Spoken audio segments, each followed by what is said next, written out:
Bueno, vamos a hacer un recorrido poco histórico, ¿sí? De las ciencias, sobre todo de la psicología, ¿sí?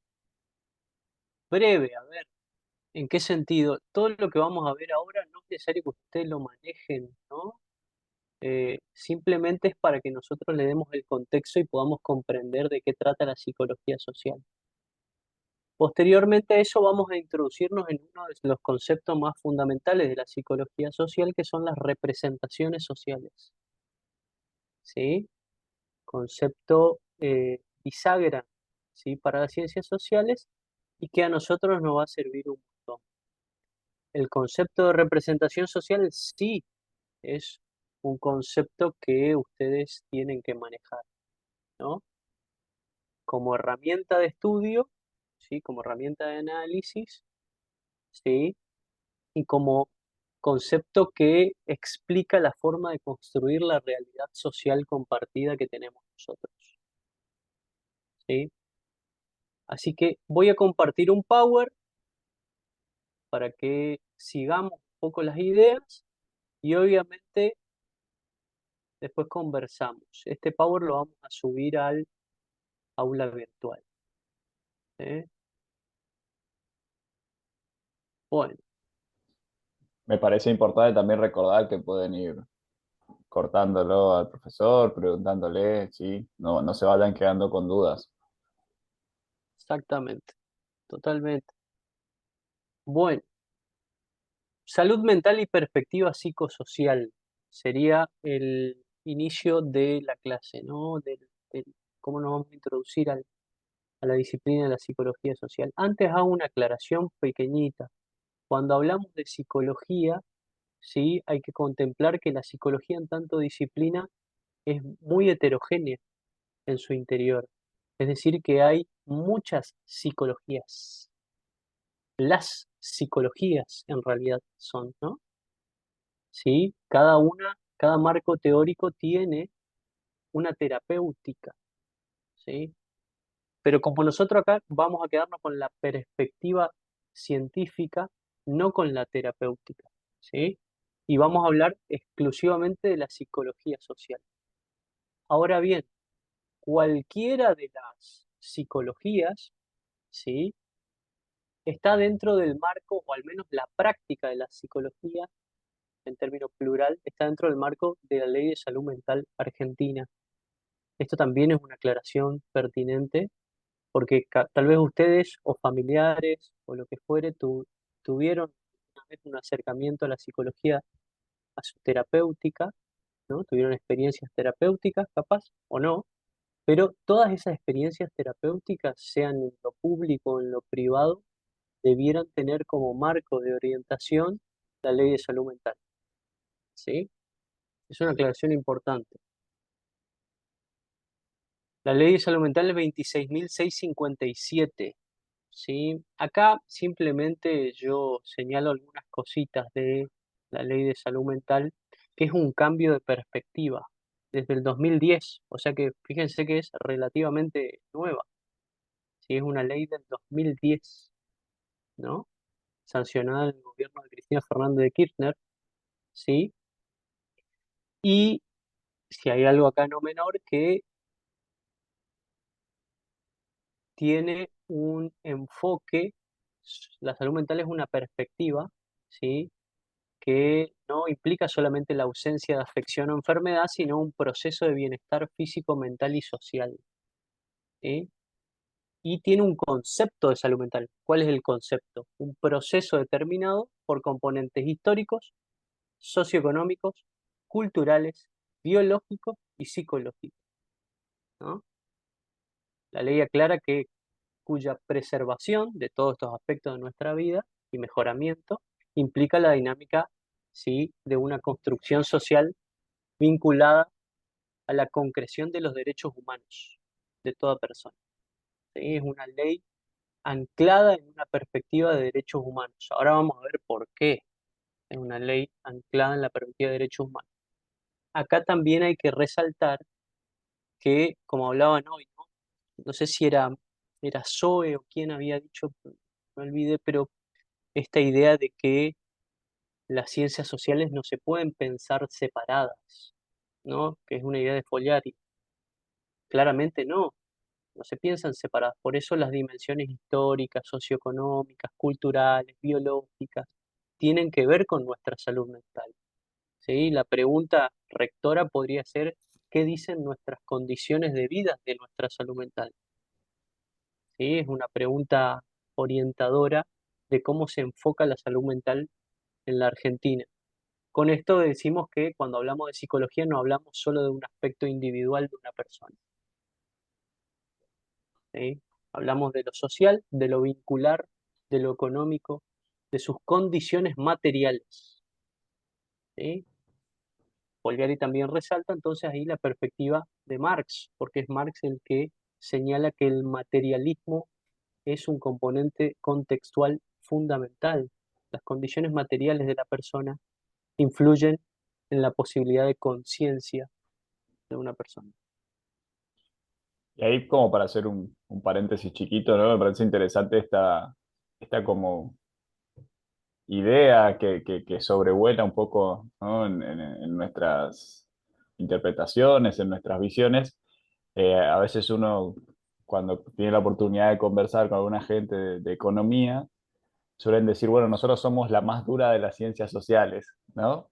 Y de hecho que por momento aparece toda esta discusión de no pertenecemos a las ciencias sociales, ¿no? Otros realmente profundamente arraigados a las ciencias sociales, y lo económico como un producto social también, ¿no? Como un proceso social, que me parece interesante para pensar, digamos, ¿no? Pues muchas veces se termina dejando el campo de la salud mental como algo individual, como algo personalísimo, ¿no? Que solamente depende de mi fuerza de voluntad, de mi perspectiva frente a la vida, ¿no? De mis motivaciones, y se pierde toda esta otra visión que también suma la ley de salud mental. No porque la ley de salud mental se le haya ocurrido, ¿no? Sino porque la ley de salud mental es producto también de un proceso de muchísimo estudio, de procesos sociales, de procesos que se llevaron adelante. Pero también interesante, sobre todo en estos momentos que estamos viviendo, pensar la salud mental también en relación a las condiciones económicas, también en relación a las condiciones sociales, biológicas, ¿no? Toda esta cuestión que presentaba el profesor. Ah, iba a hacer una tipo, ¿conocían la ley de salud mental? Dos preguntas. ¿Alguno tuvo, si quieren contar también, chicos? O sea, tampoco es. ¿Tuvieron experiencia terapéutica? ¿Alguno terapia? ¿Conocían la ley? Manito para arriba ahí, Pablo dice que no. No, profe, no conocía la ley y sí fui a terapia. Excelente, buenísimo. Yo también no conocía la ley y sí fui a A, terapia. a terapia, mira, bien, Yo también, profesor, yo tampoco conocía la ley, también fui a terapia. buenísimo. Ahí vemos que hay experiencias terapéuticas geniales. Espero que hayan sido fructíferas. A mí no me ayudó tanto, profesor. Ah, bueno, también puede pasar eso, No, totalmente. porque yo estaba esperando que el psicólogo me responda a lo de mis consultas y no, él solamente me escuchaba. Mira, Entonces yo me sentí más, una hora yo sola estaba hablando y él anotaba nomás, ella. ajá, Entonces yo consideré que no me ayudaba en el proceso, en el momento que yo estaba pasando o transitando ese momento. bien, A mi marido le mataron, después mi papá junto, al mes murió mi papá y medio que por ahí me desequilibré un poco. Y bueno, yo necesitaba ayuda, de a lo mejor que me hable o algo por el estilo, y no me ayudó en esa parte. Entonces me refugié mucho en la iglesia bien, y eso, bien. y eso me sacó adelante. Gracias por contar parte de tu historia, Francisca. La verdad que es importante esto que vos estás diciendo. Encontrar también, como vos decís, refugio ahí o encuentro de contención en la iglesia es muy importante. La espiritualidad es muy, muy, muy importante. también para la psicología, ¿sí? Dicho sea de paso, la ley reconoce, ¿sí?, que un paciente debe preservar su espiritualidad, ¿sí? Eso también está en la ley, ¿sí? Así que bueno, bien. Y qué Lástima que interesante no esto que haya sido también por trae ti, pero Francisca, ¿no? De su sí. experiencia personal, de no sentirse, me parece, como acompañada, digamos, ¿no? Había alguien que Ujú. prestaba solamente una escucha, pero no podía acompañar en ese momento, digamos, ¿no? Que son problemas técnicos que tenemos al interior de nuestra práctica, ¿eh? La verdad que para nosotros también es un desafío como psicólogos poder posicionarnos de tal manera de que también el paciente sienta que estamos ahí acompañándolo y que estamos en disponibilidad, ¿no? Ese ya es un problema técnico que nosotros no nos corresponde a nuestro campo, ¿no? La verdad que está Sí, bueno lo que trae Francisca.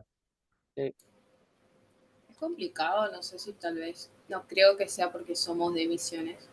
Teniendo tantos psicólogos en el país, es complicado, al menos en mi círculo social o con la gente que hablo, conseguir un psicólogo que realmente esté acompañando y que no diga, a ver, si tuve, quise hacer una sesión con una psicóloga, no pude, presentó tal presente problema, quería, no una solución claramente, pero un acompañamiento y me dio a entender que la culpa era mía, que debía pensar eh, X situación y listo. Tipo, y no fue así.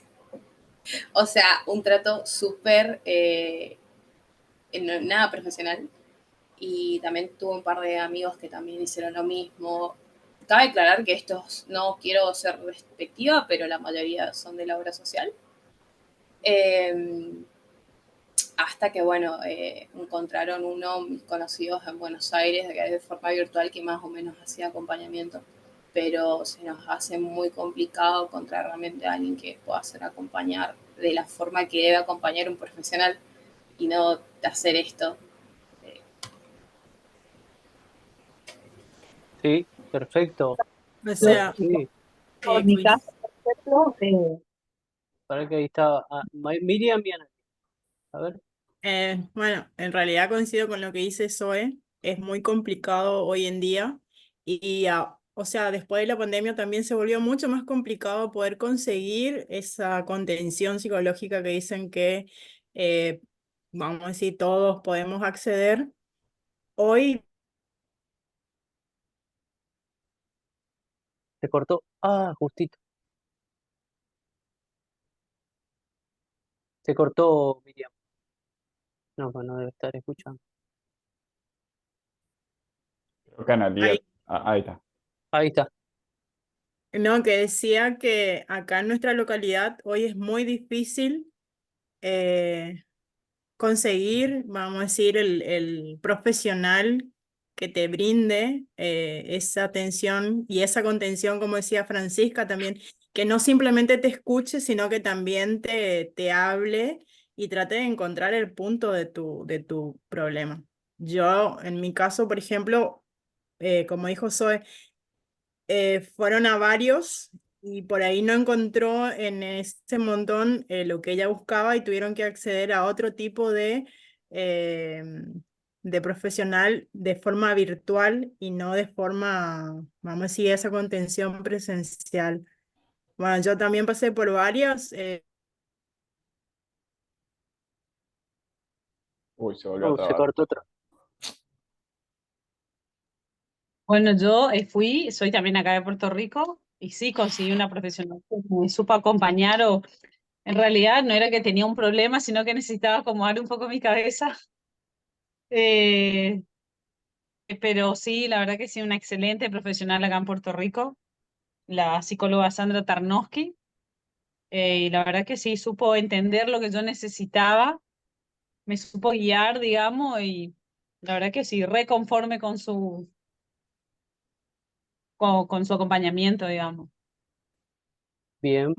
Ahí Miriam, también coincido con Analía, que fue, por eso le digo, después de ir con varias psicólogas, me encontré con ella y fue con ella con quien conseguí realmente la contención que estaba necesitando y vamos a decir, el enfoque con el cual me ayudó por ahí a terminar de acomodar un poco también algunas.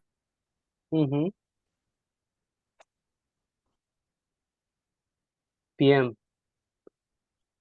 Hay algo muy Profe, importante, sí, a ver, ¿quién es ahí? ¿Daniela? lo que pasa acá en el pueblo, yo, Daniela, mi pase, estoy Sí, incógnita por razones obvias. Me muestro un poquito. dale. Eh, lo que, lo que vi en el pueblo es que 5 o 10 amigas van a la misma psicóloga y bueno, ahí es como que se complica el tema, porque en realidad una habla del tema de la otra, de la otra y de la otra, y entonces es como que, no sé cuál sería la palabra exacta para yo personalmente con esa psicóloga y otras tantas que a la que he asistido en Puerto Rico, sentí como que lo único que le importaba era conocer el chimento del momento de este matrimonio que se separó o de aquel o de aquella, y no me daba soluciones, simplemente alimentaba su curiosidad, pero sin dar respuesta efectiva a lo que yo necesitaba. ¿Me entiende? No sé si me explico. Eso es lo que pasa en el pueblo. Bueno, entonces busqué profesionales. Por suerte la pandemia trajo esa opción de estar eh, lejos pero cerca. Y bueno, y uno puede consultar a profesionales de Córdoba, profesionales de Santa Fe, profesionales de Monte Carlo, gente de Posadas. Y más o menos ahora estoy en la búsqueda de un psicoanalista. No sé, eh, porque en realidad es como que no encuentro ese acompañamiento y que bueno, que yo digo, mira, me está pasando esto en este momento. ¿Cómo hago? ¿Qué hago? ¿Qué estoy haciendo mal? ¿Qué mirada? ¿Desde qué punto? ¿Cómo lo puedo resolver? Y bueno, al final uno siempre sigue usando a los amigos o algún otro, gente que tiene más experiencia, gente grande, para que te dé un panorama más o menos de por dónde ir, ¿no? Pero está fácil el tema, ¿no? Bien. Está fácil. Si Bueno, el profe tiene agenda sí, libre, ya sabe un par para agendarnos, tienen otro contacto. Justamente, coincido con vos, pero incluso los profes de TICE vinieron un grupo que tenemos como a nuestro alcance la asistencia psicológica dentro del ambiente académico, pero bueno, no tenemos los teléfonos por ahí, gente. eso les iba a decir, son dos cosas y está bueno señalar. Después también le doy la palabra a David, que capaz tenga también una opinión de esto. Eh, la psicología es un terreno, obviamente, que está en discusión. ¿Sí? Eso, al menos desde mi parte, nosotros somos críticos, ¿sí? de la psicología, tanto como disciplina, ¿sí? Como también la parte ética. Por eso acá, bueno, la ley es algo que lo ponemos de entrada, ¿no? Como orientación de la práctica. Es cierto que la formación de los psicólogos, bueno, hay que ver, hay que tantear, ¿no? No siempre es la mejor, hay que pensarlo eso también. Y obviamente después está toda la otra parte que tiene que ver con la relación transferencial que pueda haber en un espacio. Y eso sí es algo muy adecuado a la personalidad de cada uno, ¿sí? Mm, Yo siempre aclaro, por ejemplo, personalmente, de que tenemos primeras entrevistas con los pacientes para evaluar si podemos llevar adelante un tratamiento o no. Digamos, puede pasar que no, y por supuesto, y derivamos, porque el espacio terapéutico es un espacio muy íntimo, muy personal, ¿sí? Es muy particular y muchas veces lo que se construye entre el profesional y el paciente tiene que ser algo eh, acordado, ¿no? Eso por un lado. Obviamente nosotros sabemos que a veces no están las mejores experiencias, en un espacio terapéutico, como a veces nos sucede con los médicos. Creo que eso está, o sucede mucho, sucede mucho. Por eso también preguntamos, y hoy dije, espero que haya tenido una buena, que haya sido fructífero en la terapia, porque no siempre lo es, ojo, no siempre lo es. Sí, me parece que en ese contexto hay como algunas cositas para tener presente, ¿no? Eh, yo coincido con lo que plantea Franco, digamos, al menos en mi práctica profesional también me manejo con entrevistas de admisión, porque creo que no existe ningún psicólogo que pueda con toda situación, digamos, ¿no? Tenemos nuestras fortalezas y nuestras debilidades, cosas que podemos acompañar mejor, otras que realmente no podemos. Y entonces, bueno, también me parece importante en esas entrevistas de conocimiento, ¿no?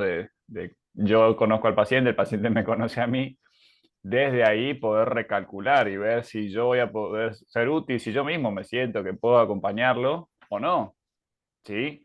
Me parece que en ese sentido pensar que todos puedan con todo es como pedirle a un médico que tenga todas las especialidades juntas arriba, digamos, ¿no? Sería una especie de todólogo que realmente me parece que es una fantasía inhumana, ¿no? Eso por un lado. Y por otro lado, también me parece importante ir como poniendo sobre la mesa, ¿no? Que uno puede ir probando diferentes psicólogos. Al menos yo en mi vida he tenido 4 psicólogos, a cada uno de ellos he podido trabajar cosas diferentes, ¿no? También sé, Franco, en su experiencia personal, ha pasado por otros. Y justamente a veces aún la riqueza es esa, digamos, ¿no? En un proceso, en diferentes momentos del proceso personal de cada uno, como la ley dice, ¿no? Que la salud mental es un proceso dinámico.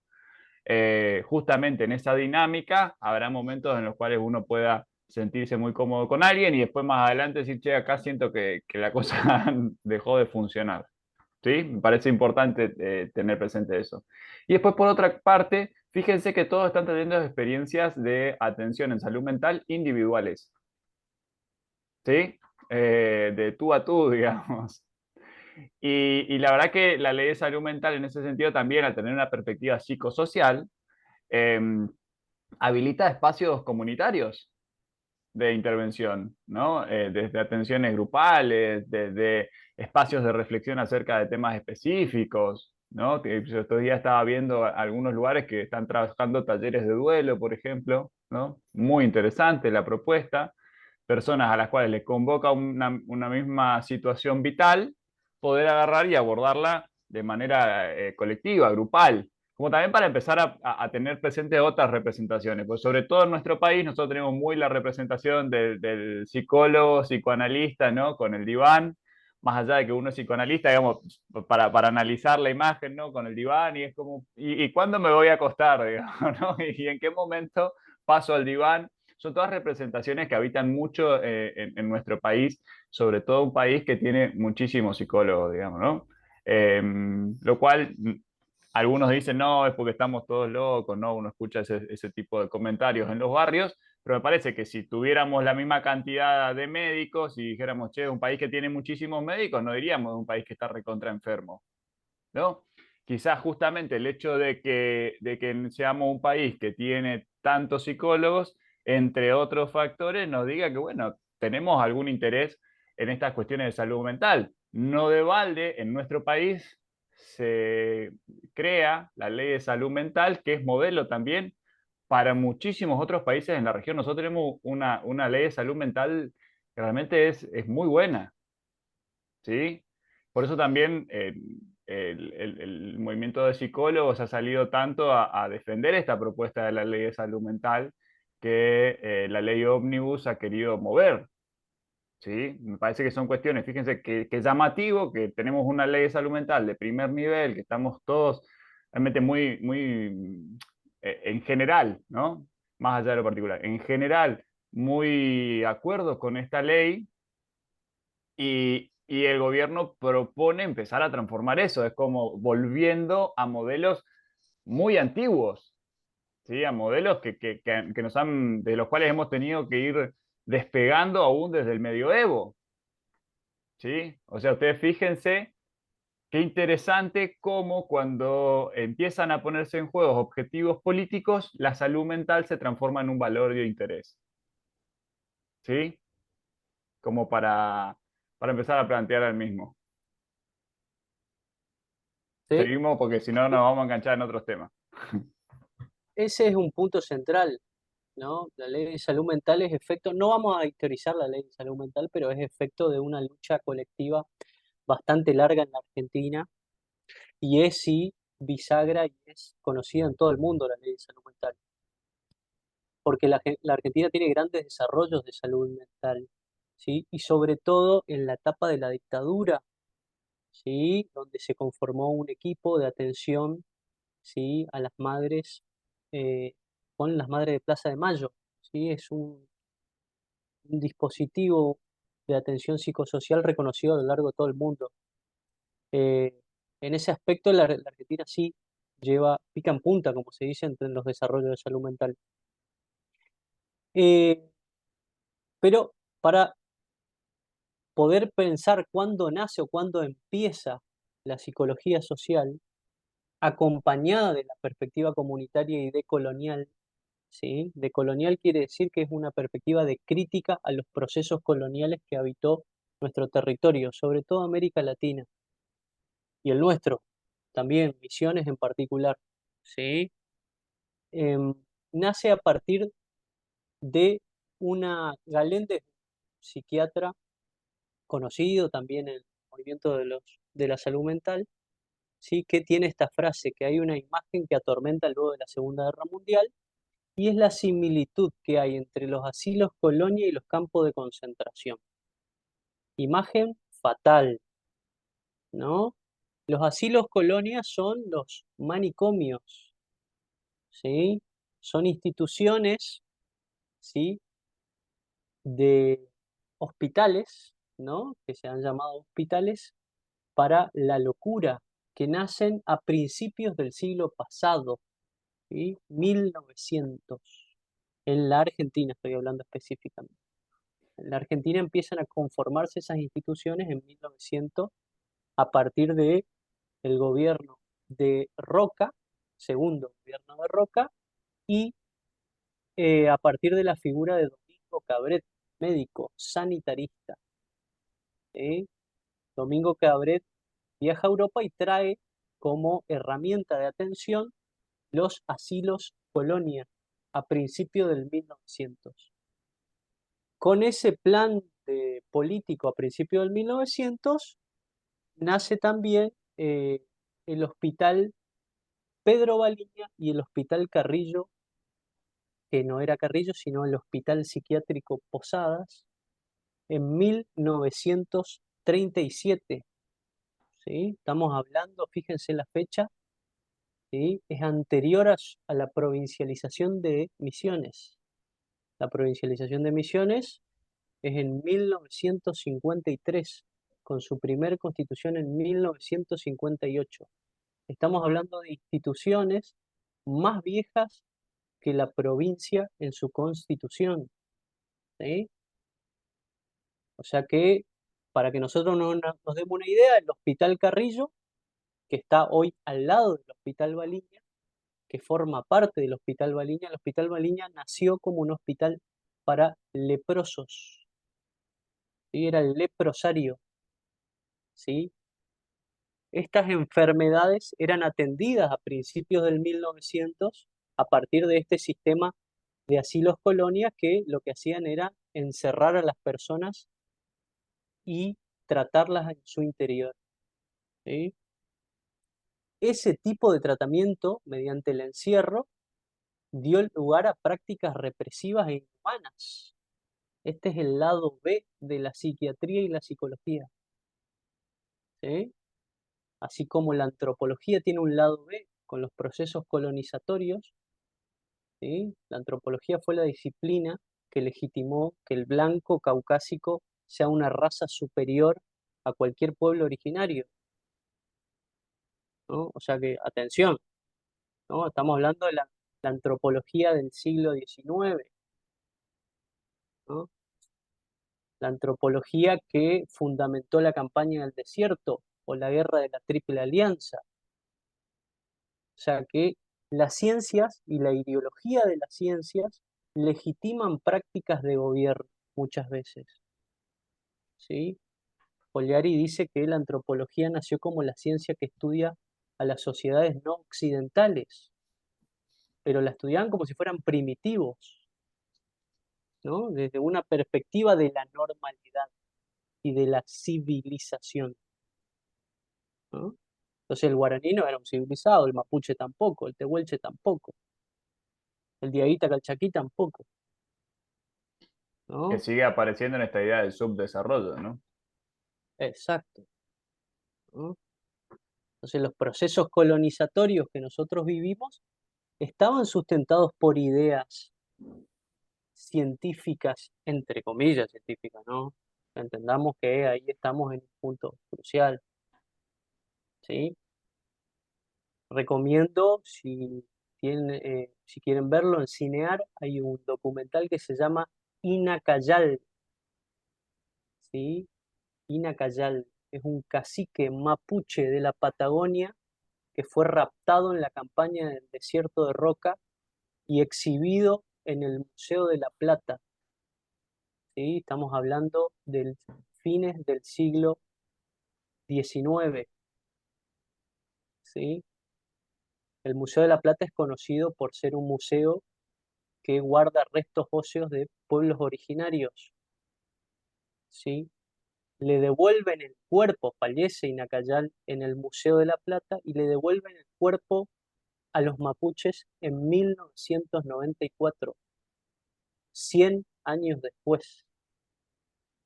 O sea que es un documental fantástico para ver cómo aparece la ideología y la ciencia acá en este punto, ¿sí? Entre ellos, quien los mandó al Museo de La Plata es Perito Moreno, Francisco Perito Moreno.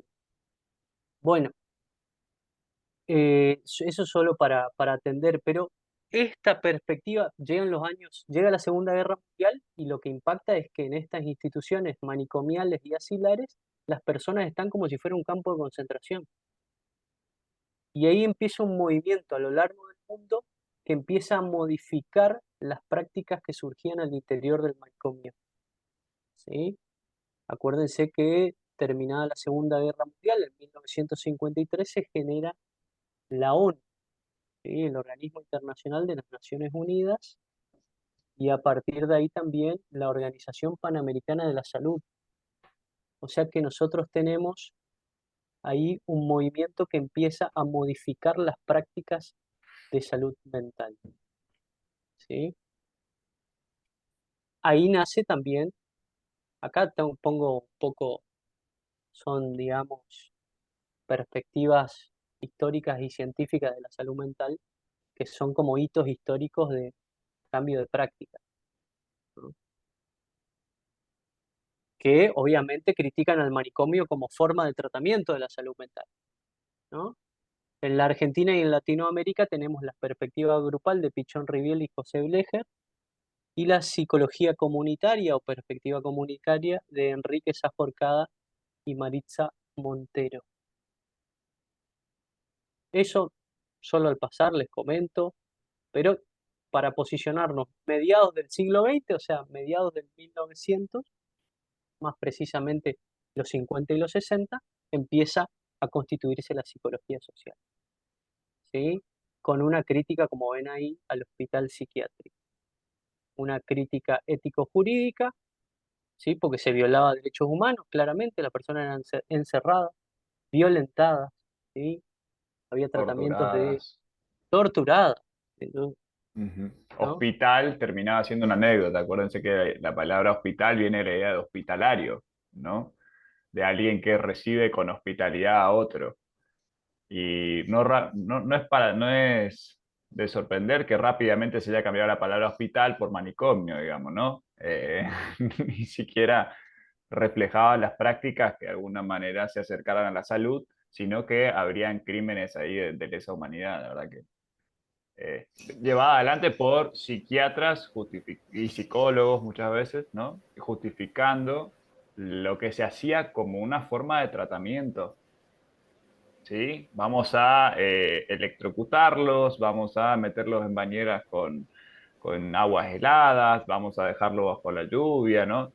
Todos procesos de tortura y crueldad justificadas como tratamientos, ¿sí? Como para que podamos pensar de qué hablamos cuando hablamos de manicomio, de qué hablamos cuando hablamos de internaciones contra la voluntad, que es un poco un punto clave que hoy día está tratando de cuestionarse, digamos, ¿no? ¿Por qué las internaciones son voluntarias? Justamente por todos estos procesos históricos que se llevaron adelante, ¿sí? Eso es fundamental y Y una hay que cosita antes aclarar que me también. olvide, Sí, en lo sí, que David. planteabas del surgimiento de la psicología social, es muy importante tener presente que la psicología social argentina tiene unas particularidades que realmente las han presentado como tecnología de punta a nivel mundial, ¿sí? Lo que ha hecho Pichón Rivière, José Blecher, son modelos de intervención e investigación únicos a nivel mundial.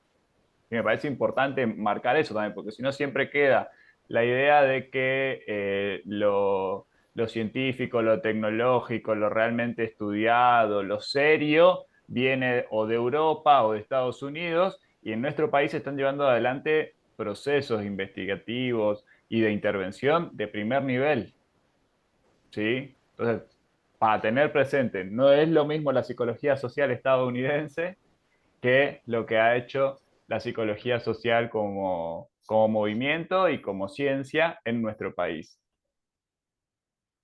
Entre tantas cosas que la ley ómnibus proponía, era volver a darle la potestad de internación a un juez. Y eso sucedía antes. ¿Y qué pasaba? El juez dictaminaba una internación y un equipo tenía obligatoriamente que aceptar. Y ahí terminaba pasando que teníamos personas internadas de manera crónica en los hospitales, es decir, 30 años de internación. Y entonces el resultado que era que la internación era más patógena que la enfermedad misma. O sea, lo patógeno era la institucionalización y el encierro, ¿sí? Entonces, otra vez las ciencias sociales intervienen, ¿sí? Y modifican, ¿sí? La vida de una persona, ¿sí? Acá las ciencias sociales acompañado de las ciencias jurídicas, ¿sí? No es menor. Entonces, la potestad ahora no está en el juez en esta ley, está en el equipo interdisciplinario. Es decir, que no puede haber solo una disciplina evaluando a la persona que se va a internar, tiene que haber muchas, o sea, tiene que haber por lo menos un psiquiatra y un psicólogo. Y el equipo es quien decide la internación en los casos involuntarios cuando hay riesgo cierto e inminente para la persona, ¿sí? No en cualquier caso, ¿sí? Esto es fundamental porque se suele decir también de que eh, las personas o los hospitales no se internan. Sí se interna involuntariamente, pero bajo ciertos criterios específicos, no en cualquier caso, ¿sí? Y criterios Y específicos que pueden ser evaluados por profesionales que se dedican al estudio de esos criterios específicos, ¿sí? Porque uno diría, bueno, no, hay maldad de parte del juez en mantener internado, ¿no? Muchas veces hasta había una inseguridad de un desconocimiento de parte del juez, ¿no? Que mantenía y mantenía de esta manera internadas a personas justamente por desconocimiento del campo, ¿sí? El juez no tiene por qué saber de clínica, ¿se entiende? Ese saber le corresponde construir a aquellos profesionales que se están dedicando a eso. La psiquiatría, la psicología, el trabajo social, la enfermería, por nombrar algunos. bien, fundamental entonces esto. Esto para aclararlo y que nosotros veamos que es un marco nuestro, ¿no? Y es importante porque obviamente la ley de salud mental también le devuelve al paciente la posibilidad de opinar sobre su tratamiento, ¿sí? Cosa que no es menor también. Y es bueno que nosotros, que también somos usuarios, ¿no? Yo también voy al psicólogo, pero también participo del sistema sanitario. O sea, yo también soy al mismo tiempo un profesional y un usuario, ¿sí? en la salud mental y tengo que saber cuáles son mis derechos, ¿sí? Al momento de una posible tránsito por el hospital, ¿no? De salud mental. Em, Eso cortito, nada más, no queríamos extendernos en eso. Y ahora sí, la psicología social acompaña este nacimiento de movimiento de la salud mental, ¿sí? ¿Por qué? Porque estamos en el contexto post-Segunda Guerra. Y en el contexto post-Segunda Guerra aparecen estas preguntas, ¿no? ¿Por qué se produce una tensión entre lo individual y lo social? ¿Y por qué se produce una captación del individuo por la masa? ¿Qué pasa ahí? ¿Cómo puede ser que un grupo de personas ha creído, ¿no?, que son razas superiores y que tenían que eliminar, en este caso, a los judíos? Estamos hablando del contexto Segunda Guerra, ¿no? ¿Cómo pasa que hay un sentimiento de superioridad generalizado que termina desencadenando el exterminio de las personas, ¿sí? Y una guerra, ¿no? Este acontecimiento social mundial es lo que empieza a desatar las preguntas por la psicología de lo social, ¿sí? La psicología en masa, ¿sí? Por eso es un hito histórico que empieza a desarrollar todo lo que es la psicología comunitaria, la salud mental, la psicología de grupo con Pichón Riviera en la Argentina, ¿sí? Y que se empieza a desarrollar a partir también de lo que es un estudio o trabajo en Francia que es el de Moscovici.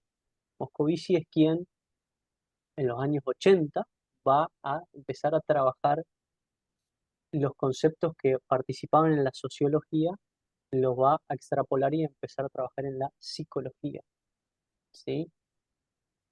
Algo Que me es parece interesante empezar como a sí, traer, ¿no? En este proceso histórico que vos traes, empezar a preguntarnos por las actualizaciones que tienen estas ideas, ¿no? sí, En nuestro presente.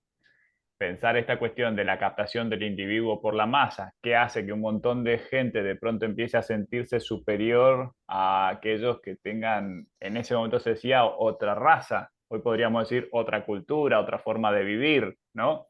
Y es muy interesante pensar el fenómeno de la grieta en nuestro país, ¿no? Cómo son actualizaciones de aquellos modelos de pensamiento en lo cotidiano de nuestro presente. ¿Sí? La imagen del planero, la imagen del hombre rico, ¿no? Cómo en estas extrapolaciones rápidamente empezamos a encontrar procesos de pensamiento muy similares a los que encontrábamos en el nazismo. exactamente. Incluso sin evitar lo que sucedió en nuestra última dictadura cívico-militar eclesiástica, ¿no? Totalmente. Mm. ¿Sí? El subversivo, el comunismo, el socialismo. Fíjense que son ideas aplicadas a una generalización difusa, extraña, ¿no? La Empieza a semana aparecer esto. pasada, Viale presentó en un programa de televisión la siguiente pregunta: ¿cuánta gente mató el comunismo? ¿No? Y un supuesto informe de cuánta gente había muerto en los gobiernos comunistas, ¿no? Al menos en lo que él entendía como gobierno comunista, que uno también podría debatirlo ahí. Pero fíjense cómo esto son actualizaciones de la historia en el presente, ¿sí? Son repeticiones históricas que se presentan y se suceden otra vez en este presente. Bueno, sobre estas cosas se va a estar preguntando la psicología social. Exactamente. Entonces tenemos ahí, y algo que Moscovici introduce es que dice que lo primero que nosotros tenemos que empezar a romper para salir de estas generalizaciones difusas, ¿no? Estas generalizaciones fáciles, es romper con el pensamiento binario, ¿no? Y que lo que Moscovici plantea es que la psicología en sí plantea es que no se puede pensar al individuo separado de lo social, al organismo separado de lo institucional, a lo uno separado de lo múltiple y lo colectivo, y obviamente no se puede pensar, por ejemplo, tampoco la psicología sin el contexto socioeconómico. ¿no? Lo que hablábamos hoy de Scolari. Las ciencias sociales no se piensan separadas, ¿no? No se pueden pensar separadas. No se puede estratificar ni especificar lo social, ¿sí? Franco, se me ocurre un poco como para despertarnos todos Dale. en el recorrido que vas haciendo. ¿Qué otros binarismos pueden ver ustedes hoy día? Binarismo es este pensamiento por oposición, ¿sí? Blanco-negro, frío-caliente. ¿Cuáles se les ocurren a ustedes que están presentes en lo social hoy día?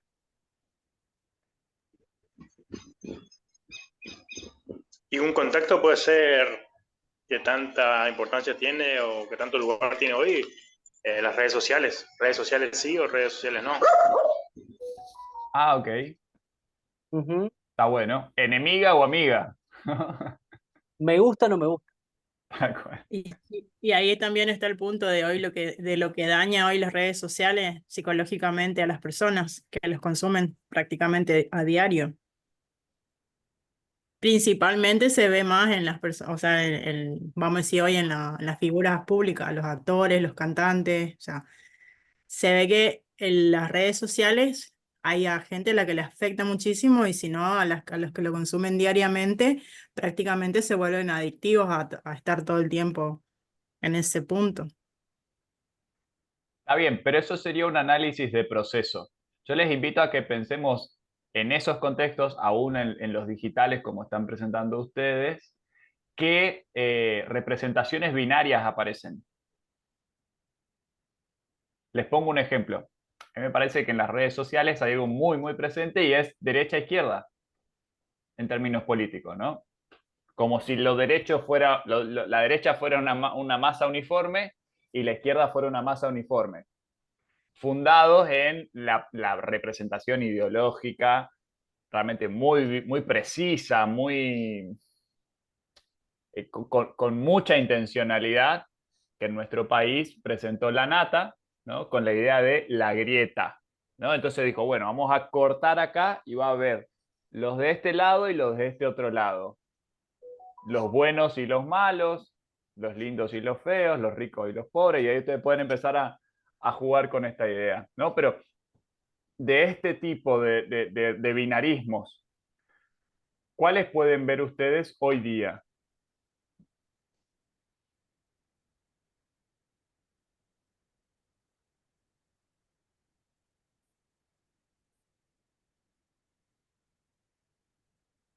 Chan, hay uno que estuvieron conversando la vez pasada, puede ser, el sábado pasado, con Aswanovich.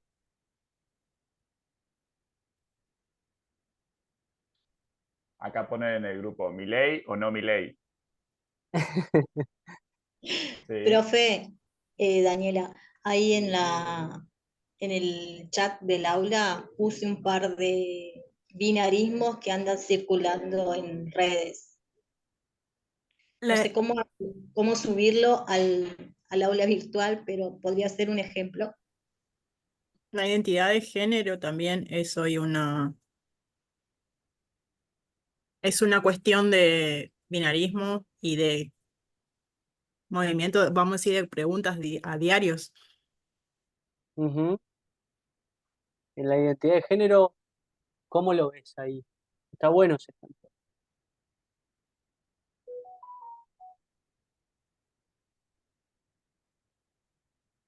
Mucho y de lo que también surgió ahora con este nuevo gobierno del el, ¿cómo es?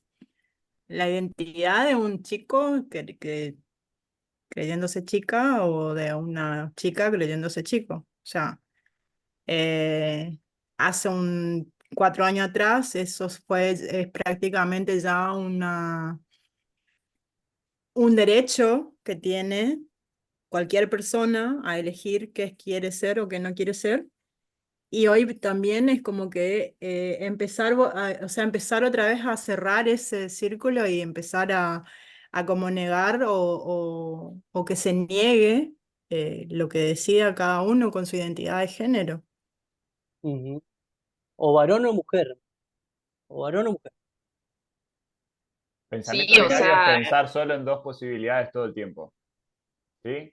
Entonces, todo esto que decía Daniela se expresa en el binarismo varón-mujer. por Listo. ejemplo, nosotros por ahí, o sea, mi edad, por ahí es más aceptable esto que, por ejemplo, mi mamá que tiene 65 años. Es muy difícil de que ellos acepten porque, o sea, el otro día, por ejemplo, tuvimos una conversación con ella porque mi sobrino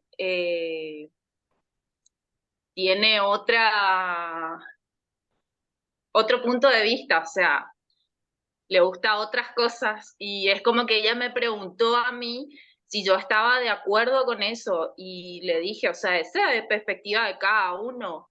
Si él eligió eso, muy bien por él y vos no aceptás, ese ya es tu problema, o sea, es problema tuyo, le dije, no de él, porque él se considera estar bien así. Ahí entra lo generacional también, ¿no? Decís, Rita, que es fundamental, ¿no? Hay un punto clave en todo esto, es que nunca tenemos que creer que nuestra generación conoce la verdad o que vive la circunstancia verdadera. Porque cuando vos empezás a historizar, y en esto del género es muy palpable, se evidencia que la identidad, ¿sí? Como algo que se problematiza, como algo que uno se diferencia, como algo que uno construye, existió a lo largo de toda la historia. Y nosotros creemos que es algo actual, no, no, no es actual, es algo histórico, totalmente histórico. Por eso la historia es algo, un elemento central que nosotros nunca podemos descuidar, nunca podemos descuidar porque es algo que se nos escapa al conocimiento inmediato, ¿sí? Fundamental eso. Y no salió el que yo estoy... Sí, Perdón, sí, sí, y me planteó ella, porque yo tengo un hijo de 14 años, y me planteó ella, me dijo, si tu hijo viene y te dice, me gusta fulano, ¿qué vas a hacer? Y bueno, o sea, tengo que apoyarle a mi hijo y, o sea, y tratar de acompañarle nomás porque no me queda de otra, o sea, si él eligió eso, no puedo hacer nada. Y es más porque ella, o sea, eh, ella va a la iglesia y como que ella sostiene eso, yo también, o sea, no estoy aparte, pero es como que tengo que aceptar nomás. Pero ahí, Rita, tu posicionamiento ya es otro, no es que vos como mamá tenés que aceptar, vos querés aceptar porque sí, porque si no, mamás Sí, porque, anteriores a la sí, calle, no, o sea, sí, o sea, como que ella Les me quiere... invito a pensar algo. Fíjense que en el pensamiento, en la forma de construir el pensamiento que estás planteando ahora, Rita, y que se suma Zoe también, está el binarismo de, no sé, o en el caso que trajiste, ¿no? Homosexualidad sí, homosexualidad no. ¿Sí? Y ahí de vuelta el abordaje que estamos teniendo de la situación es binaria. ¿Es sí o no? ¿Sí? Y no muchas otras cosas más que pueden pasar, porque vos podés decir, bueno, a mí la ley me obliga a aceptarlo, entonces yo tengo que aceptar que mi hijo pueda ser gay. ¿Sí? Y fíjese, quizá las preguntas podrían ser mucho más contextuales, ¿no? Yo no creo que no te conozco, Rita, pero con lo que estás diciendo, imagino que vos vas a seguir amando a tu hijo, digamos, ¿no? Sea como sea, ¿no? Y el amor ahí te va a permitir, va a ser una herramienta también para poder incorporar esa diferencia del otro, ¿sí? Pero fíjense que no estamos preguntándonos sí o no, ¿está? Porque de vuelta, cuando pensamos en términos de sí o no todo el tiempo, también estamos pensando en un binarismo. Como traían acá en el chat, dijeron, uy, parece que lo borraron. Yo, por ejemplo, profe, Dijeron soy la aborto sí, psicóloga. aborto no, ¿no? Y de vuelta, es un abordaje binario de esa situación. Uno podría preguntarse, ¿aborto cuándo? ¿En qué condiciones? ¿De qué manera? ¿No? Un montón de otras preguntas que nos ayudarían a alejarnos un poco más y no pensar solamente en estos dos extremos de sí o no. Porque todo el pensamiento que estamos construyendo, fíjense lo que nos pasa ahora mientras estamos conversando, construimos desde un pensamiento binario. Es como, a mí me gusta poner este ejemplo, ¿no? De cuando uno compra un celular, le suelen venir ciertas características por default. ¿Sí? Vienen como activados ciertas funciones y otras desactivadas, ¿no? Es como que a nosotros siempre en nuestra cultura nos viene activado el pensamiento binario. Todos nosotros tenemos que hacer un esfuerzo terrible para poder estirar un poco y pensar más allá de la forma binaria. Pero la que nos sale de forma automática es la binaria. Yo pienso lindo, feo, sí, no, arriba, abajo, blanco, negro, porque es una simplificación práctica que nos enseñaron a pensar y a usarla así. Nuestra escuela está organizada de esa manera, las familias están organizadas de esa manera, ¿no? Nuestra cotidianidad está organizada en binarismos. Entonces, qué Y ahora interés. también las redes sociales. Bueno, claro, las redes sociales muchísimo más, porque las redes sociales, como decíamos, todo el tiempo nos están presentando la realidad que nosotros queremos ver, ¿no? Entonces, o soy yo o es el otro, ¿no? Y entonces ponemos una oposición de vuelta, donde o es lo mío o lo del otro, y bueno, nos desorientamos bastante cuando entramos ahí. Bien, la que no salió y que por eso le estaba diciendo era subjetivo-objetivo. Sujeto-objeto, esa no salió, que fue un debate, entiendo, la vez pasada, ¿no? Si es subjetivo, si es objetivo, qué es la objetividad, qué es la subjetividad, en fin. La psicología social invita a que nosotros, como dice el profe, hagamos un esfuerzo y le incorporemos preguntas y matices. ¿Cuándo? ¿Cómo? ¿Sí? ¿Bajo qué circunstancias? ¿Sí? Acá yo les traigo un cuentito cortito que es de Galeano. No nos vamos a meter tanto con esto para que nos dé el tiempo, digamos. Donde Galeano siempre trae, Los hijos de los días, trae cuentos cortitos donde en otras culturas el problema del yo y el otro, el problema de lo subjetivo-objetivo, no existe tal como nos aparece a nosotros. ¿Sí? Y empieza a conocerse de manera diferente, ¿no? En este caso es con la cultura maya, un encuentro de occidentales con cultura maya. Pero bien, no me voy a detener ahí, salteo y nos pasamos a esta frasecita de Bachelard que es fundamental y que tiene que ver con lo que estábamos hablando, ¿no? Bachelard dice cuando se presenta ante la cultura científica, el espíritu, el nuestro, jamás es joven, ¿no? Una afirmación extraña, porque uno que recién arranca puede decir, pero yo recién arranco, soy joven, ¿no? Y él dice, no, es muy viejo porque tiene la edad de los prejuicios. Claro, nosotros acarreamos prejuicios históricos, ¿sí? Muy viejos, son más viejos que nosotros los prejuicios que nosotros acarreamos, ¿no?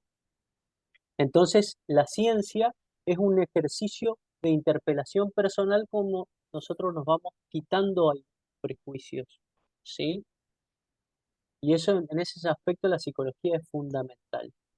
Un prejuicio conocido, no sé si les pasó, es el de, incluso está en una canción cuando nosotros vamos al preescolar, la canción de ¿Por dónde sale el sol? ¿Se acuerdan? Que hacemos ese chiste cuando empezamos en el jardín, ¿no? El sol sale de un lugar, incluso en el lenguaje común, ¿no? En el sentido común nuestro, nosotros decimos el sol sale por el este, se esconde por el oeste, y la verdad científica es que el sol no sale por ningún lado ni se esconde por ningún otro. Los que nos movemos somos nosotros, y esto es más viejo que la escarapela, pero nosotros seguimos diciendo que el sol sale de un lado, obviamente para expresión práctica cotidiana vale. Acá cortito nomás, ¿no? Ptolomeo fue el que propuso el geocentrismo, que era que la Tierra estaba en el centro, ¿no? Y después vino Copérnico y dijo, no, a ver, el Sol está en el centro. ¿no? Este cambio fue radical en la civilización y en la ciencia, ¿sí? El modelo heliocéntrico, que quiere decir que el Sol está en el centro, ¿sí? Y nosotros vemos que esta propuesta es viejísima, es 1543, mediados del siglo XVI, ¿sí? Y que también fue comprobado por Galileo. Ustedes saben que inventó el telescopio, pero que todas estas ideas estaban en contra de la Iglesia, ¿no? La Iglesia creía que el mundo estaba en el centro, ¿sí? La Tierra estaba en el centro, no el Sol, ¿no? Por eso hubo juicios por parte de la Inquisición a Galileo, ¿no? Estaba en contra de las Sagradas Escrituras todas estas ideas, ¿no? Giordano En Bruno fin, muere por esto. claro, sí, sí, incluso llevan a sentencia de muerte, Ujú. ¿no? Entonces ahí vemos todo el tiempo que la ideología y la ciencia tienen una relación compleja, ¿no? Y encima, Franco, hoy día ya ni siquiera tenemos esta teoría, digamos, ¿no? No, Ya el no, Sol ni no, siquiera es el centro del universo, ni siquiera tampoco. sabemos si el Sol, si el universo tiene centro, ¿no? Se habla de que el universo está en expansión constante.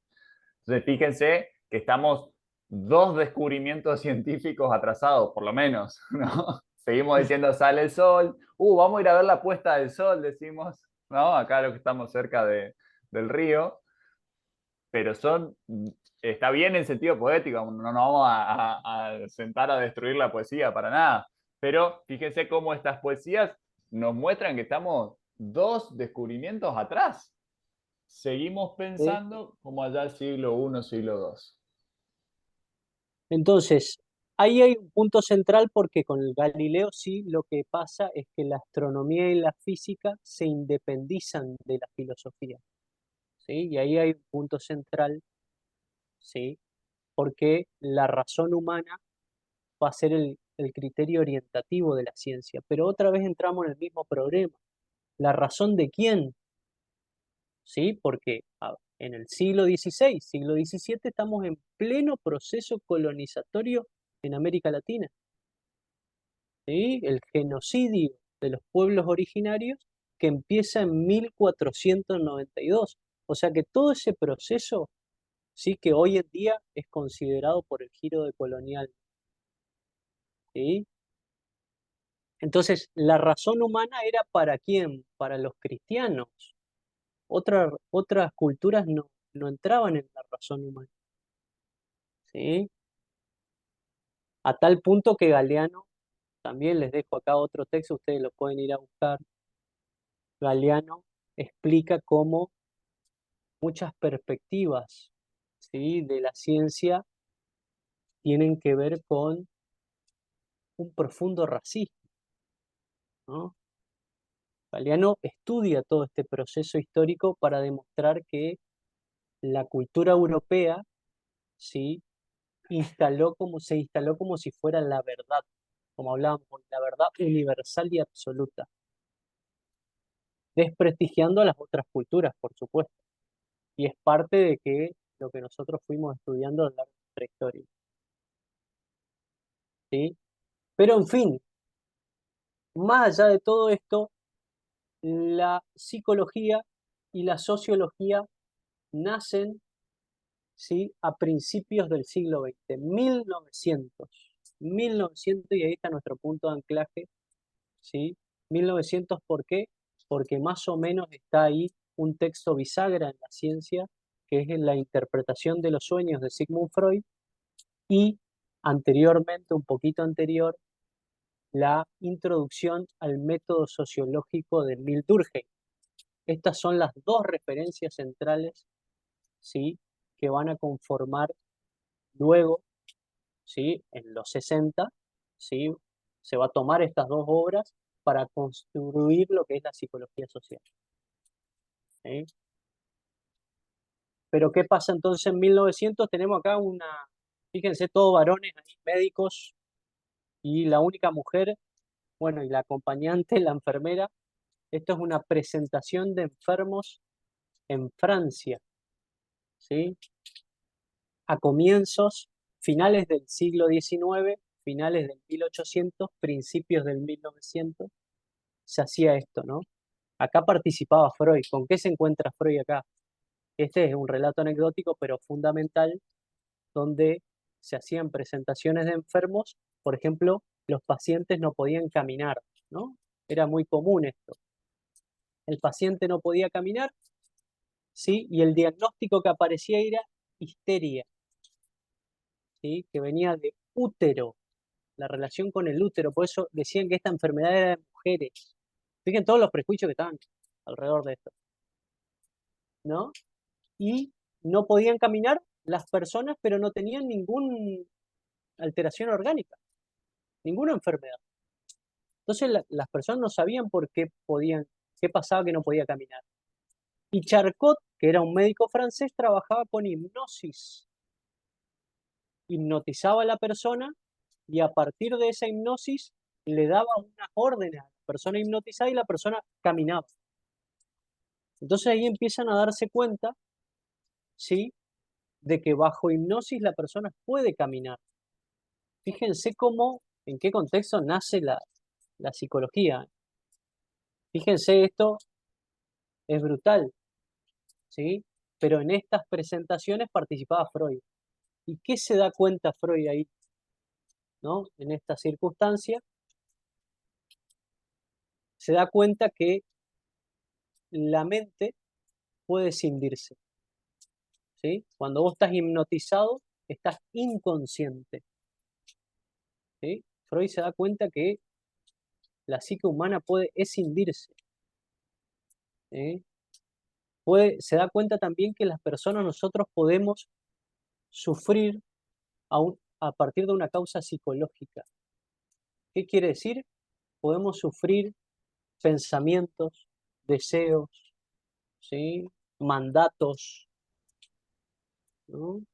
No tiene nada que ver con algo orgánico, tiene que ver con algo psicológico. Y acá es interesante también, ¿No? Franco, cómo empieza a romperse la dicotomía cuerpo-mente, ¿no? Claro, Cuerpo-alma, en realidad, total. en ese tiempo. Ahí tenés un pensamiento binario, cuerpo-mente. Creer que una cosa son los problemas de la mente y otra del cuerpo. Y lo En que realidad nosotros también se sigue encontramos, manteniendo, digamos, ¿no? A veces hasta sí, en esta dificultad de conversación entre el psicoanálisis y la neurociencia, uno puede verlo, por ejemplo, ¿no?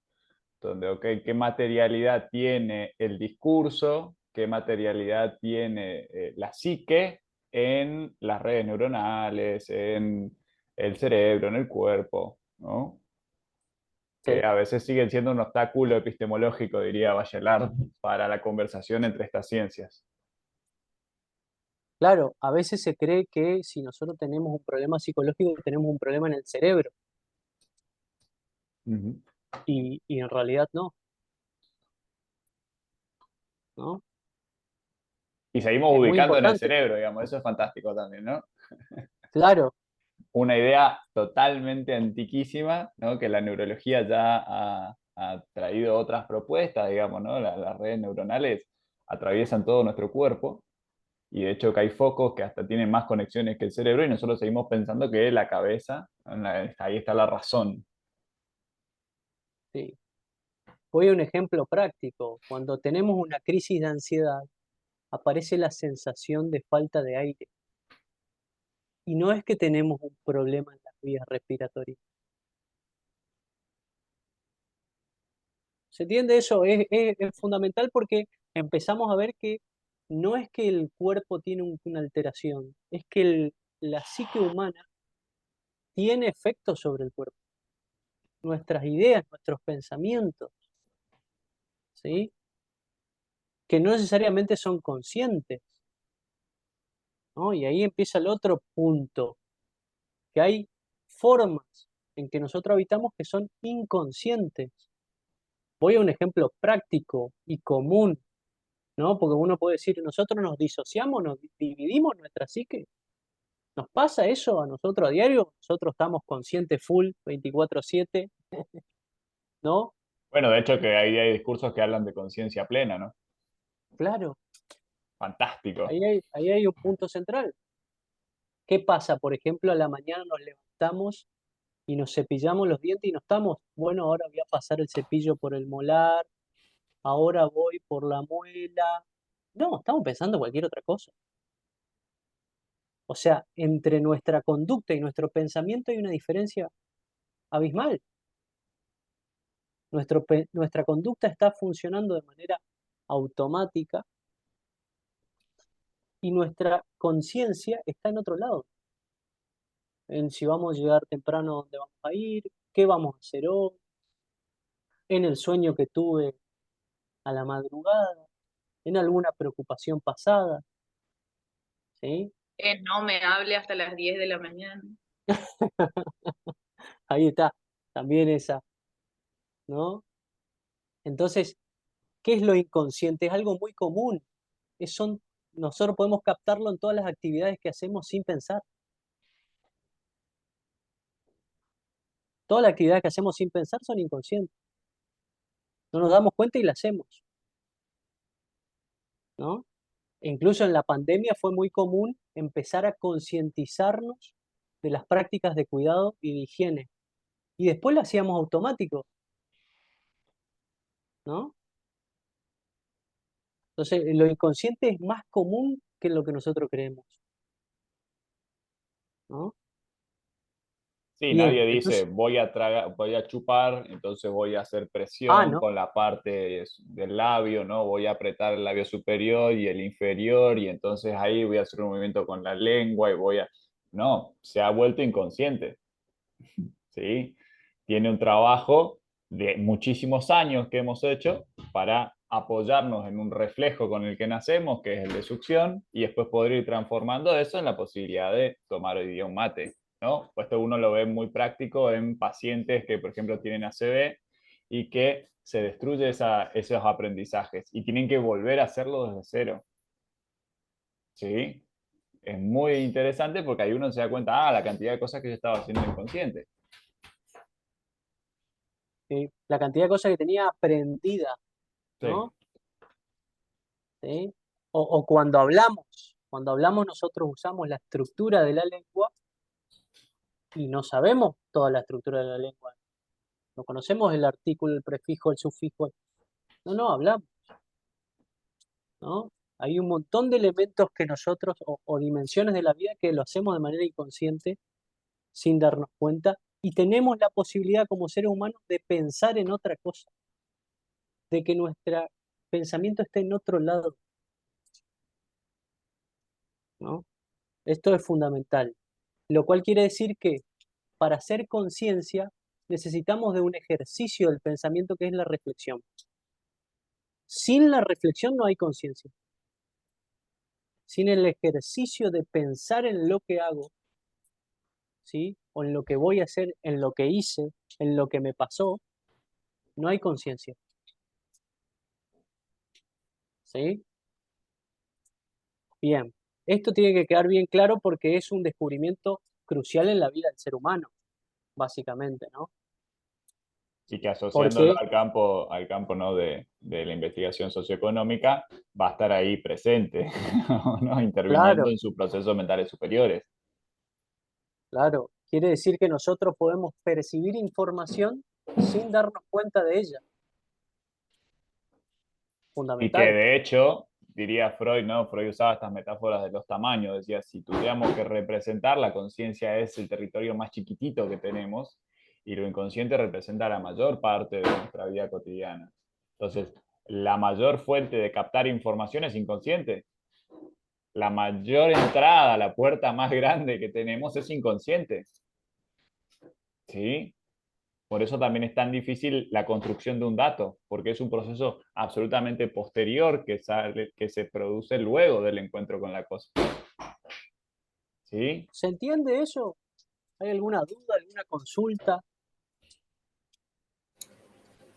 Yo quisiera acotar nomás a lo que dijo el profe, mucho más, porque dijo que también que no era todo el cerebro, que también entra el tema de la flora intestinal, y recomendarles a mis compañeros que se desparasiten, porque hay muchas bacterias intestinales que no nos damos cuenta y nos causan cosas que si bien no nos estamos dando cuenta que son inconscientes, tampoco es como que es esa parte de nuestra cabecita, ponele mal hablando, sino viene más por otra parte del cuerpo.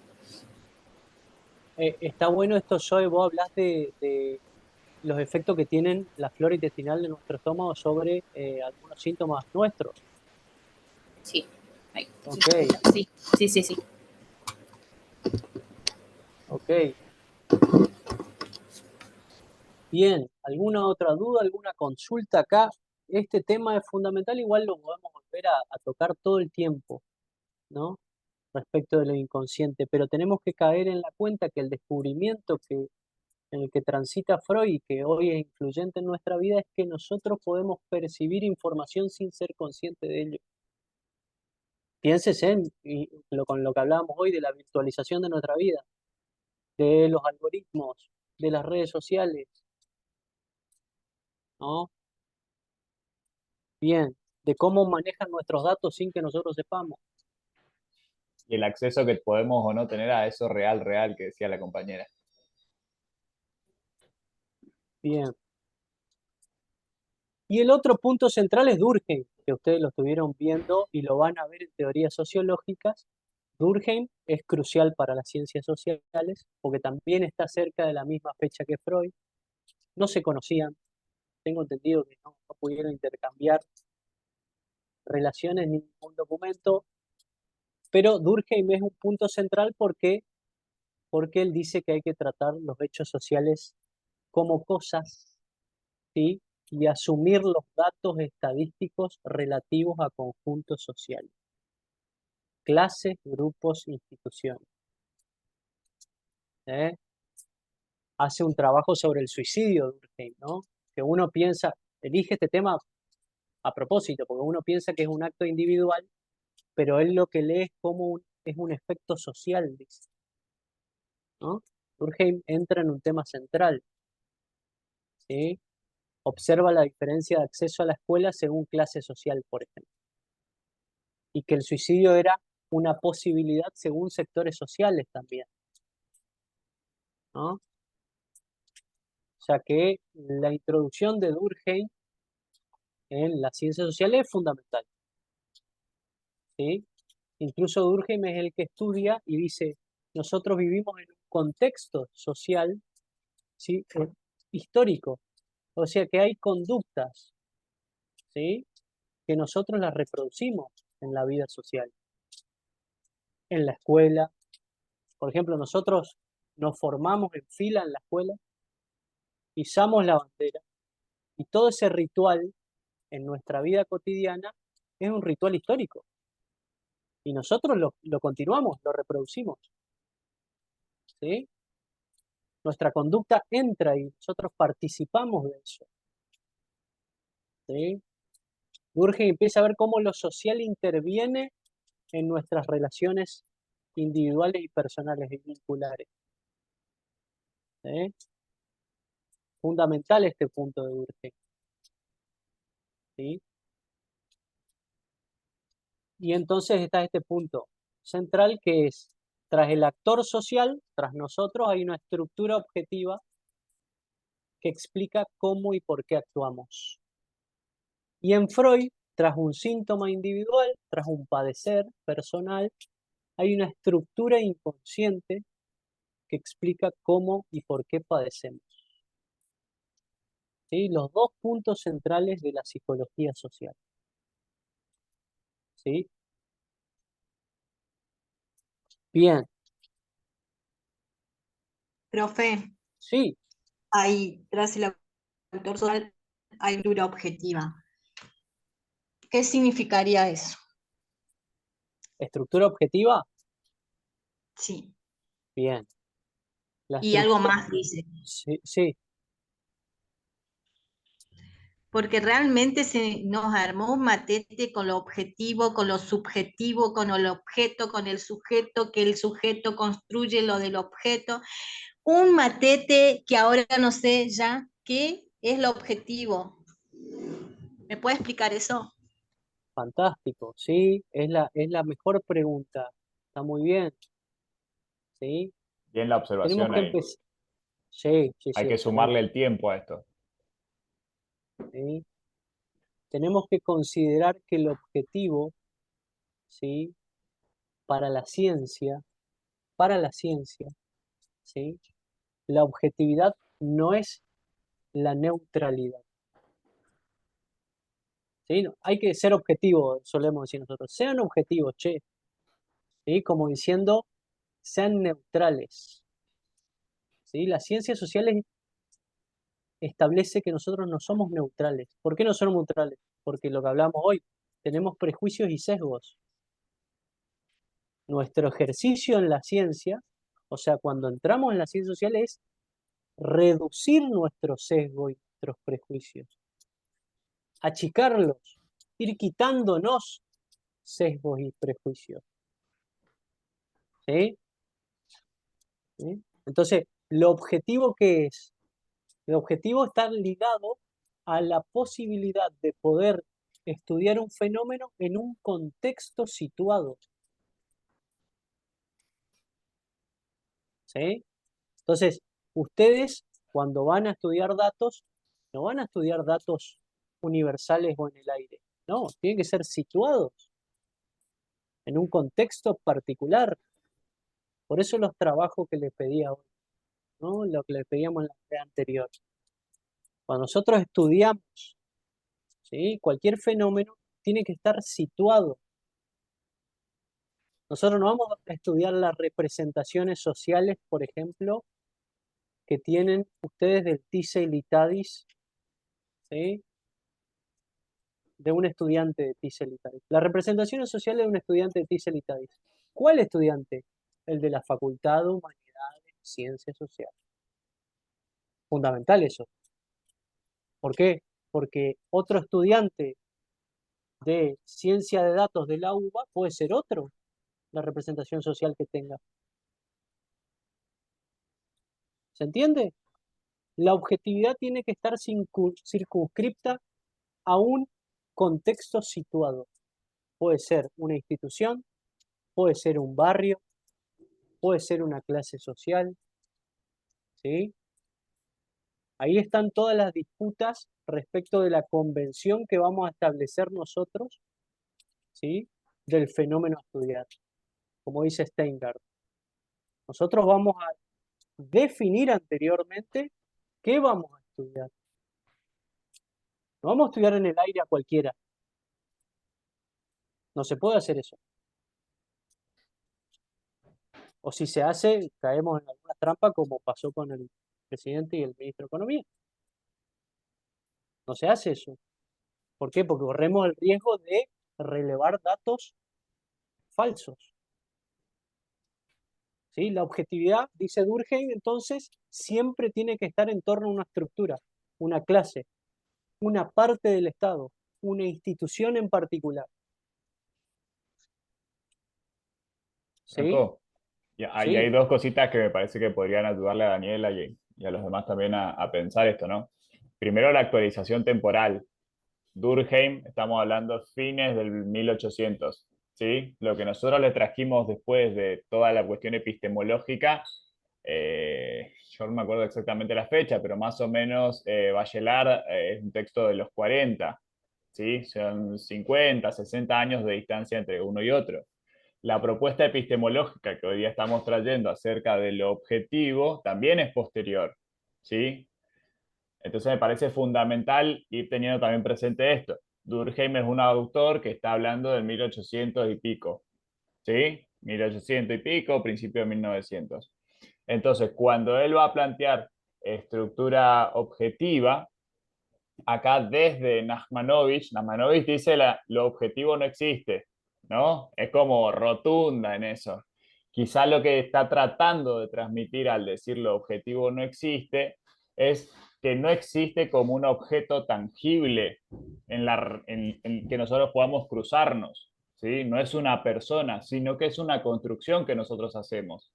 Lo objetivo es aquello que nosotros objetivamos, ¿sí? No existe como un objeto, como un termo. El termo existe porque alguien lo inventó, ¿sí? A eso va.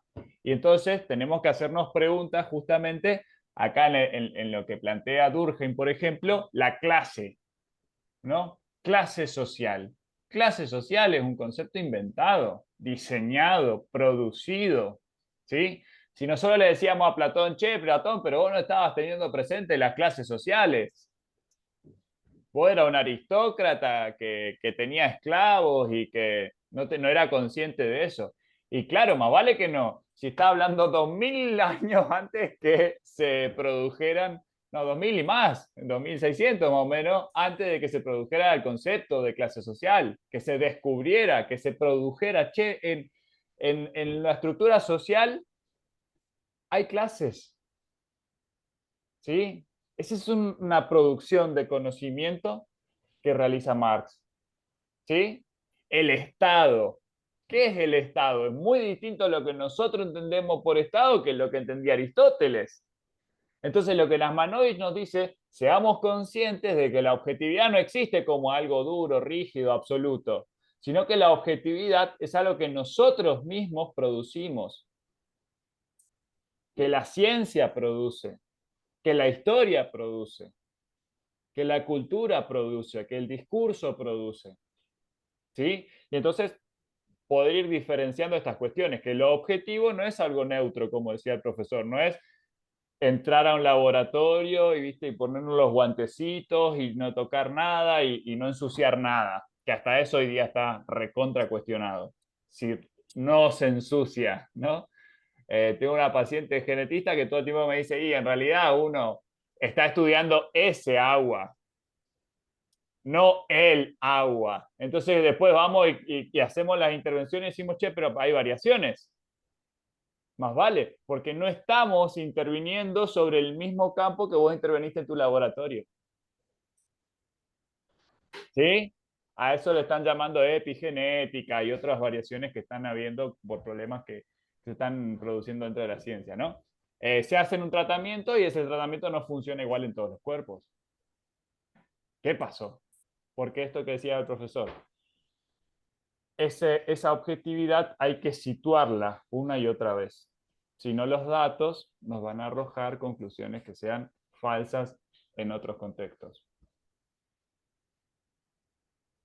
Está introducido, no sé si se entiende, y ahí habilitamos a las preguntas porque este es un punto central y es claro que es difícil, pero es el punto central de las ciencias sociales.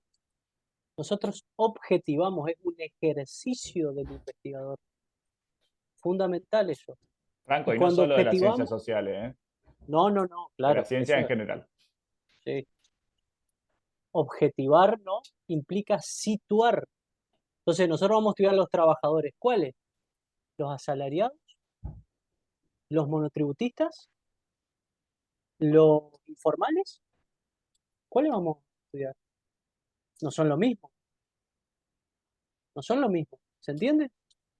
Ahí hay un punto central, por eso el descubrimiento de Marx es fundamental.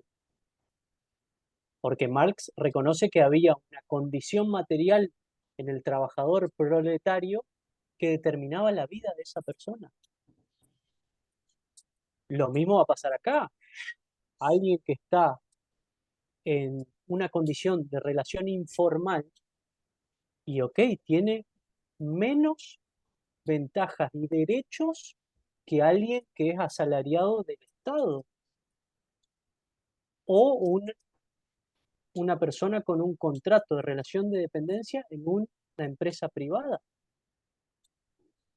No es lo mismo,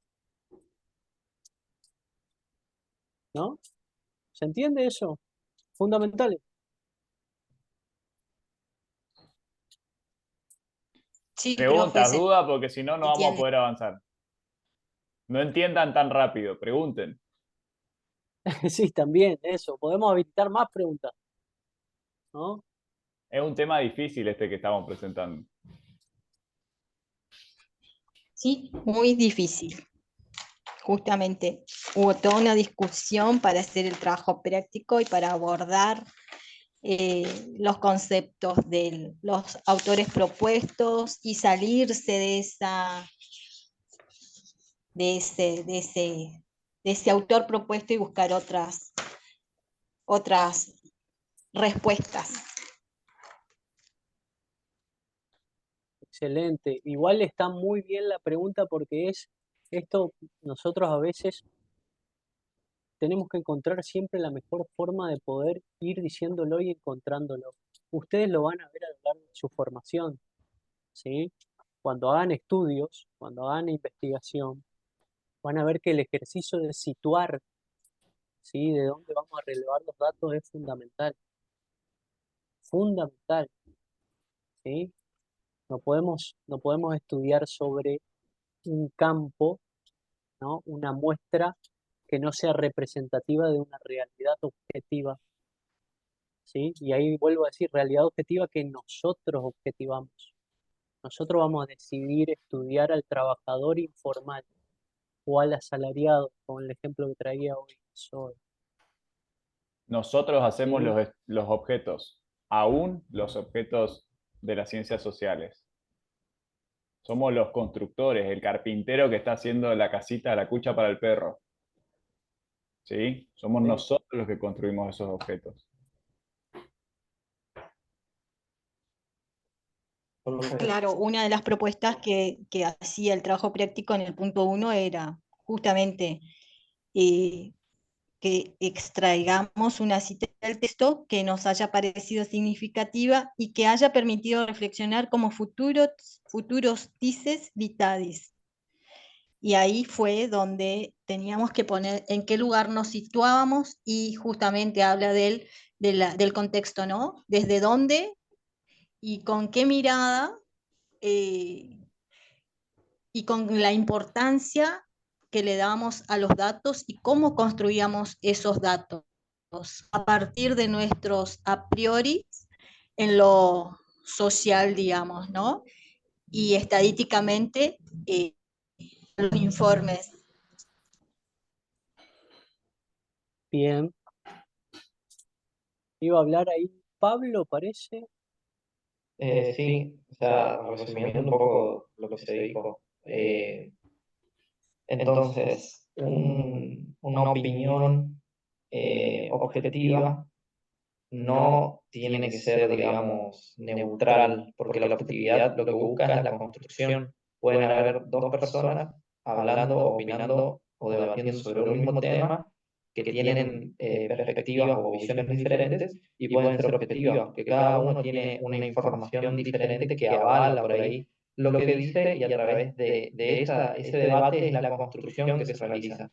Yo puedo tener o pude haber leído un trabajo práctico que hice en el primer año, donde consideraba algo y después de varias informaciones, varios contextos, varios temas que leí, puedo leer esto hoy en día y decir, no, yo estaba equivocado y doy una opinión por ahí diferente, más objetiva, porque tengo más recursos, más herramientas y porque pude, como dijo usted, sacar los sesgos que yo tenía o que traía desde antes, digamos.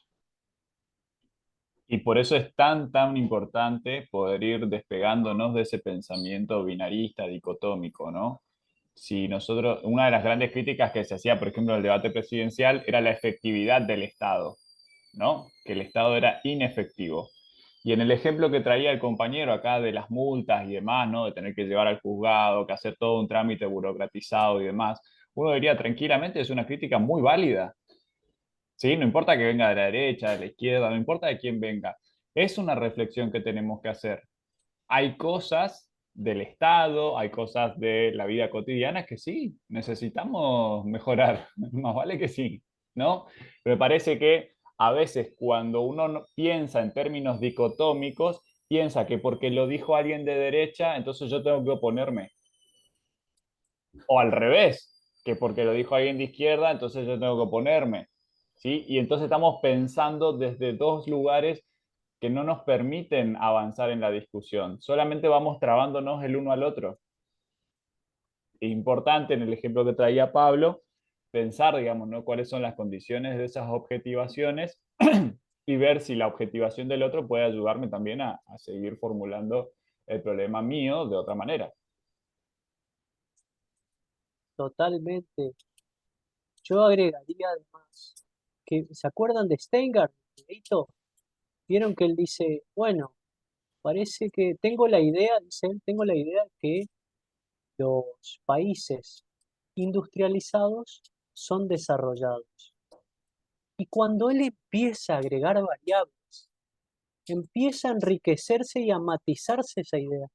Y él tiene que cambiar de opinión. Claramente, ¿por qué cambia? Porque el proceso de objetivación intervienen más variables. Y ahí empieza a matizar su idea, a cambiar de opinión. Que es fundamental esto que dice Pablo, porque nosotros podemos como investigadores cambiar de opinión recontra, lo más saludable, recontra. Es lo mejor que nos puede pasar que nosotros cambiemos opiniones. Eso quiere decir que el pensamiento es dinámico y activo, ¿no? Y mientras más enriquecemos con variables, ¿sí? Nuestro estudio, más específico se vuelve, más objetivo se vuelve. ¿Eh? Es un proceso nuestro. Stenger es el que introduce variables, introduce la variable del tiempo, introduce la variable de capacidad tecnológica, y ahí va viendo que los circuitos por donde van los países son muy diversos. Entonces no alcanza con mi primera idea, tengo que cambiar, ¿no? Fundamental eso, ¿sí? Nosotros traemos Durkheim porque es Durkheim el primero que dice, ok, no podemos opinar sobre algo desde el aire mismo. No, no, no. Tiene que estar circunscripto, situado, contextualizado.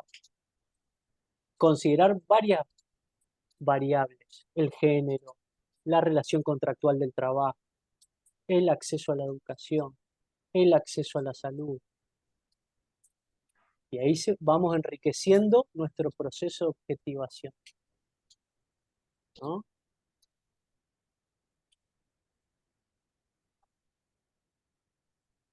¿Cómo Bueno, estamos ¿hay hasta alguna acá? otra duda, pregunta? ¿Cómo estamos? Sí, porque después no podemos pasar al otro tema, pero capaz es un montón. ¿Están ¿Cómo despiertos estamos hasta todavía? acá? Estamos. Bien, tomando nota, bastante. Bien. Buenísimo. Bueno, son las 12, igual, profe. Estamos como que con bastante cosas. Lo que Con queda, hambre. sí, Analía, sí. Que con hambre, digo ya. Sí, pica un poco el hambre. Hay acá unas aclaraciones que están en esta Filipina nomás. Que lo que se plantea en las ciencias sociales, acá la psicología social sobre todo, es que nuestra condición humana opera sobre la construcción de la realidad, ¿no? O sea, nosotros somos portadores de condiciones que desconocemos. Vuelvo a tomar el ejemplo de Steiner, ¿no? Él creía que la religión no servía para nada, pero hace la investigación y empieza a ver la función de la religión en lo social. Después empieza a ver la función de la religión en los países latinoamericanos, ¿no? Entonces, todo eso que él concebía como idea previa, que tenía una relación distante con su hermano por eso, empieza a cambiar, ¿no? ¿Sí? Entonces, ahí es donde el punto central cambia, ¿no? La objetivación nos cambia a nosotros. Por eso es tan importante, ¿no? Por eso es tan importante. Ahí me Y la parece que psicología podemos otra social, vez sí, retomar esto de Bachelard, ¿no? Perdón que vuelva uno y otra vez sea insistente, porque a veces pareciera que el conocimiento científico a uno le habilita como una posición soberbia, ¿no? Donde podría saberlo todo y tener el saber verdadero. Y eso, al contrario, obtura la posibilidad de acercamiento al otro, ¿sí? Justamente dice Bachelard, la conciencia, cuando el alma entra en ese trance de abstraer y de quinta esencia, gana una conciencia dolorosa, pero también gana una conciencia muy humilde, dice él, donde entiende que no puede abordar todo el mundo, que no puede captar todo el mundo, sino que va a tener que estar atento también a lo que los otros van proponiendo y sometiendo a prueba eso. Diría Durkheim tratando eso como un hecho. Digamos, vamos a probarlo, vamos a ver cómo funciona, vamos a ver qué efecto tiene. ¿Sí? Justamente ahí me parece que podemos también tener presente eso, porque fíjense que en todo este recorrido que hace este autor, que Santiago Franco, se me fue el nombre ahora, Steingart, justamente él plantea, digamos, al final termina volviendo a acercarse a su hermano. Uno diría, no, pero se dio cuenta que se volvió ateo y entonces la religión es falsa y es todo un organismo para someternos y para construir colonización y solo eso. Y él, a medida que va ganando más elementos en su objetividad, en su objetivación, va permitiendo otra vez acercarse al otro. ¿Sí? Fundamental, Eso fundamental. sería, disculpe que me lo pise, eso sería fundamental para acercarnos al otro, al diferente, al que eligió otro sexo, al que eligió otra vida. Ese ampliar nuestros elementos para objetivar. Entonces, digamos que la diversidad sería tomada desde otra manera. Uh-huh. Así es, así es. Y eso es fundamental, ¿por qué? Porque la ciencia no está para dar generalizaciones y verdades absolutas. No, todo al revés. Nosotros estamos para dar verdades relativas y contextuales, situadas, que nos sirvan para tomar decisiones en contextos concretos. Esa es la ciencia. Y sobre todo la de ustedes, que es la de los datos, la construcción de datos para tomar decisiones, como decían. Fundamental. Es situado, sí o sí, ¿no? Bien, bueno, vamos a llegar hasta acá y las representaciones sociales la vamos a trabajar a partir de que ustedes se introducen en los textos, si les parece, ¿sí? Que es el concepto fundamental que nosotros proponemos para trabajar, para ver si nosotros podemos construir representaciones sociales como datos, ¿no? Ahí queda nomás que la psicología social va a estudiar dos dimensiones entonces de nuestra vida, la ideología y la comunicación, ¿sí? Por eso es tan importante hoy nuestra relación con lo virtual, porque la ideología y la comunicación están ahí. Ahí están en nuestras redes sociales, en nuestra relación con los medios, ¿sí? Con la televisión, con el internet, ¿sí? Entonces, el plano de lo virtual es lo más contextual hoy, ¿sí? Vamos a incorporar a los textos que ustedes ya tienen el texto de Byung-Chul Han, Infocracia y crisis de la democracia, ¿sí? Que ustedes lo van a encontrar en el aula virtual, ¿sí? Capítulo 1 y 2. En el aula está el libro entero, si no me equivoco. Es imperdible el libro entero, pero ¿Puede capítulo 1 repetir, profe, cuál era? Infocracia. En el aula virtual está. A ver, voy a chusmear por las dudas. A ver.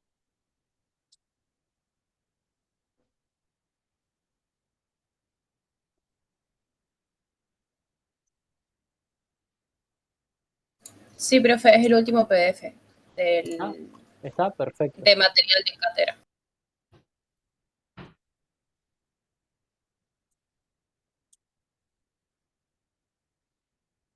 Sí.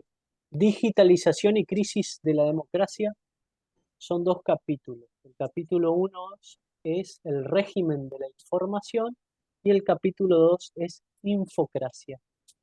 Lo sumamos a los materiales de introducción al campo de la psicología social de Moscovici, representaciones sociales de Mirta Costa. ¿Está bien?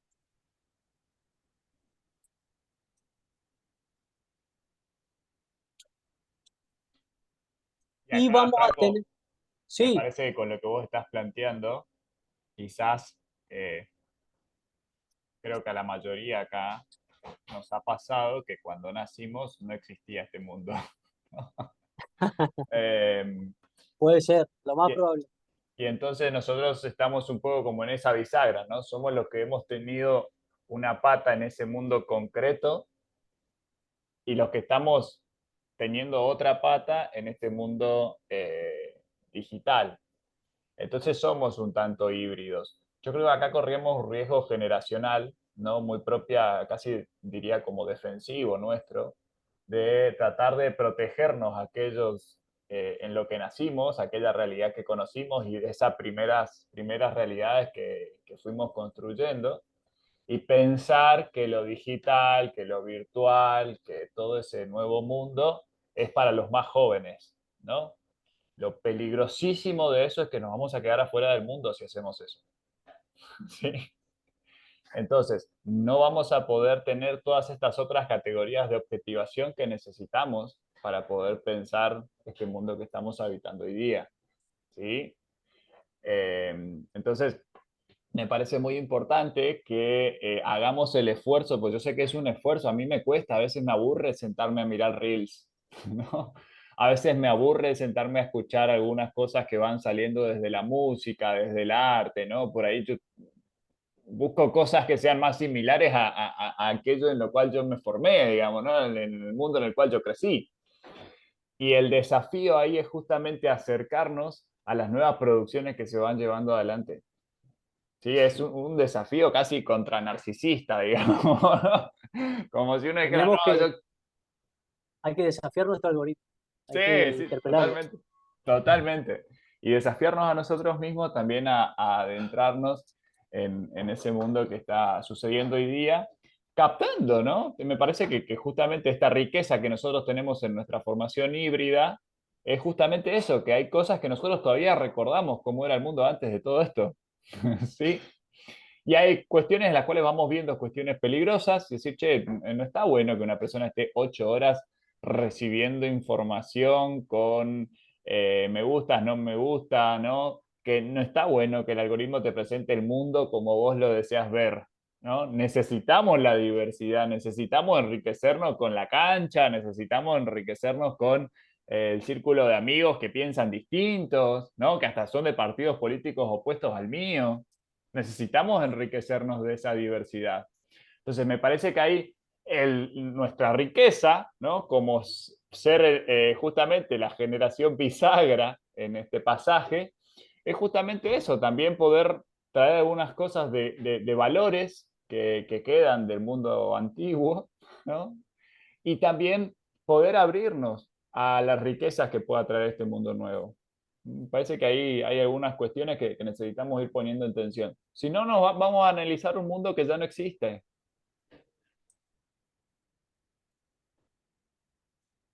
Sí, así es. Vos sabés que en esto que hablabas, David, me hace acordar que, bueno, capaz hay alguien de generación Z, nacidos a partir de 1996, se calcula, otra vez, fíjense cómo ahí es todo un tema, pero se calcula que esa generación es la que nace ya con la virtualidad como forma de su constitución psíquica, personal, vincular, etcétera, ¿no?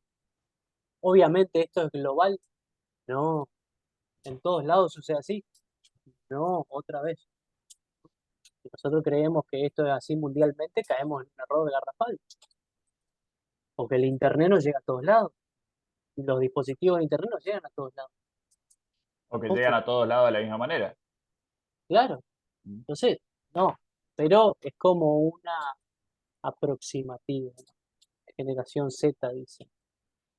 ¿Hay Bien, alguien acá que tenga 18 años? No, Rita, no se tenés ríe. cara de 18.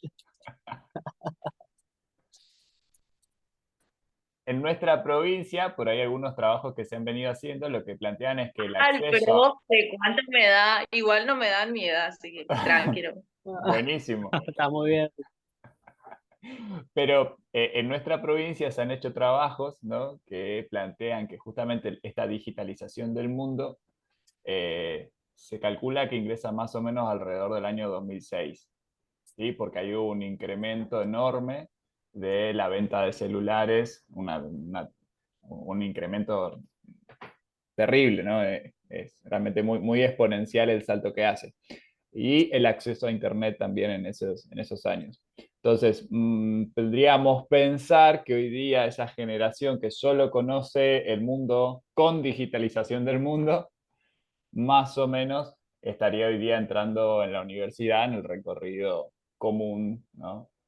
Donde hoy día tendrían 18 años. Así que los demás, o sea, todos nosotros los que estamos en este grupo, si es que no hay nadie de 18 años, tenemos esta hibridez, ¿sí? Así es. Aprovechemos esa An- hibridez, ¿eh? Es nuestra potencia, che. Antes de irnos, simplemente acuérdense, paso recordatorio. Inscribirse en la materia, como dijo hoy, no me acuerdo si era María o Daniela, quién nos había eh, hecho el recordatorio. Inscribirse en la materia, ¿sí?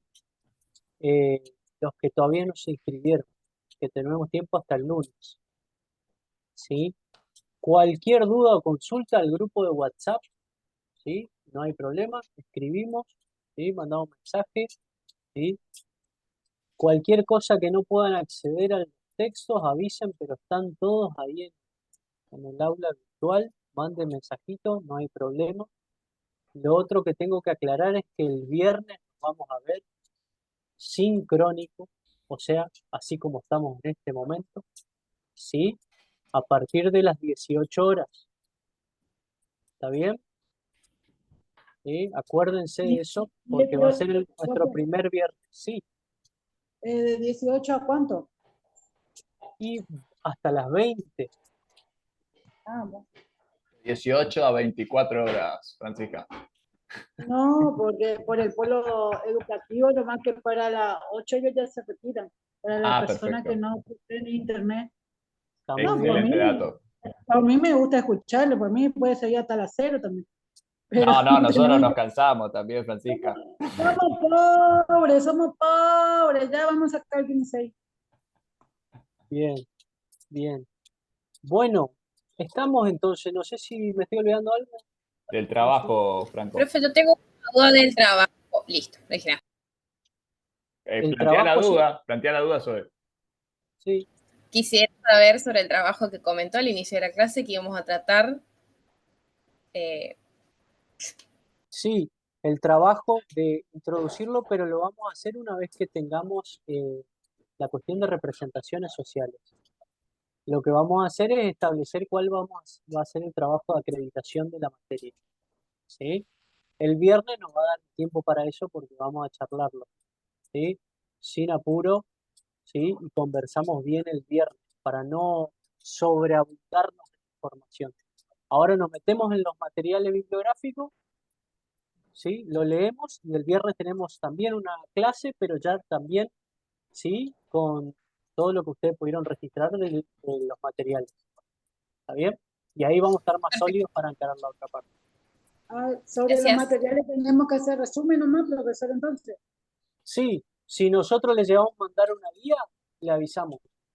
Una guía pequeña Bueno, para el recorrido. ¿Está bien? Bueno, profe. Y una consulta. Sí. La grabación, ¿dónde levantan? ¿En el aula virtual o dónde? Por ahí yo no lo escuché, quiero... Es mucha información para mí, así que me gustaría volver a escuchar por eso. Aula virtual. Yo ahora le agrego los Bueno, subtítulos, la subo a YouTube y ahí, de ahí la van a tener. bueno, muchísimas gracias. Buen fin de... Igualmente para ustedes. Un gustazo.